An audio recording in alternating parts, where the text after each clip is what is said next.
Bonsoir à tous, un édito un peu spécial, suite des élections européennes qui se sont déroulées aujourd'hui. Donc on a eu des résultats qui sont à analyser. Tout d'abord la participation. Les sondeurs et l'establishment politique nous avaient presque vendu l'idée que les résultats étaient joués d'avance, et surtout que l'abstention était une donnée structurelle et structurante de la politique française. On se rend compte qu'aujourd'hui on a eu un regain de la participation, comme quoi que la crise des gilets jaunes a été quelque part salvatrice, et je le pense, et je le dis tranquillement, d'autant plus que j'étais pas forcément un pro gilet jaune. Mais il faut bien reconnaître que par leur action et en mettant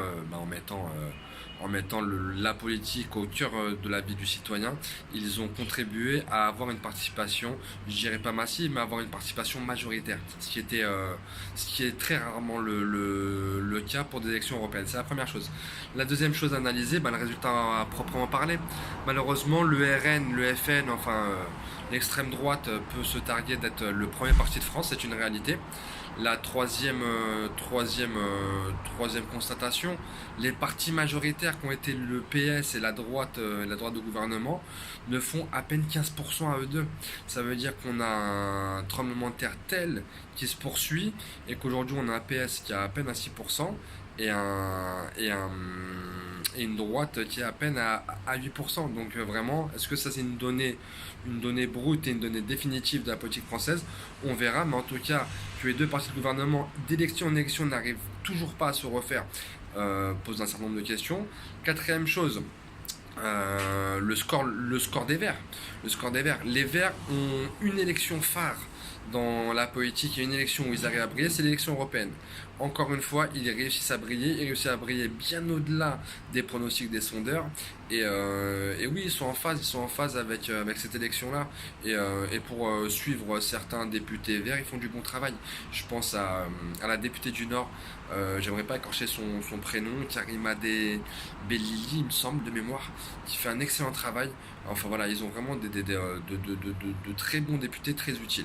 La cinquième chose, les petits partis. Les petits partis n'arrivent pas à trouver leur audience. Je pense à Nicolas Dupont-Aignan, heureusement pour lui d'ailleurs, l'ancien Premier ministre de Le Pen dans ses rêves.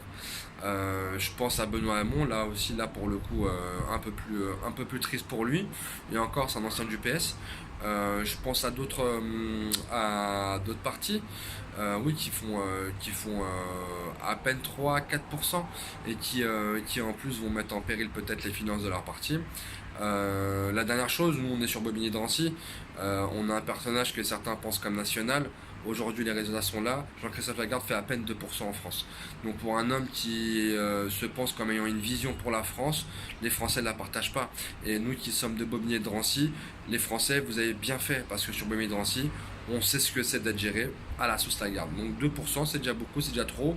Et c'est juste ce qu'il faut pour que demain, j'espère que dans son parti, on lui demandera des comptes lorsqu'on gère son parti comme une chose, lorsqu'on met en péril ses alliances, et lorsqu'on met en péril l'avenir de son parti. Donc peut-être qu'il faudra en tirer les conséquences. Et enfin, dernière chose, en vous souhaitant une bonne soirée sur ça, les sondages sont trompés, encore une fois, comme quoi la parole est au peuple, et c'est à nous de décider des choses. Et avant de vous dire bonne soirée, je reviendrai après le ramadan sur ce qui s'est passé à l'OPH de Bobigny.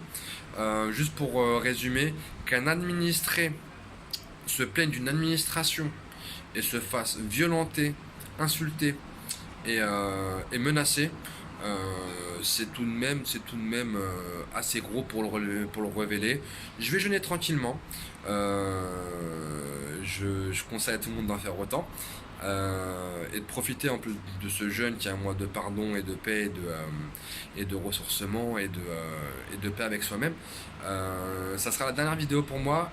Prochaine vidéo le jour de l'Aïd, en vous souhaitant une bonne fin de ramadan à tous, pour ceux qui le font, pour ceux qui le font pas, une bonne semaine.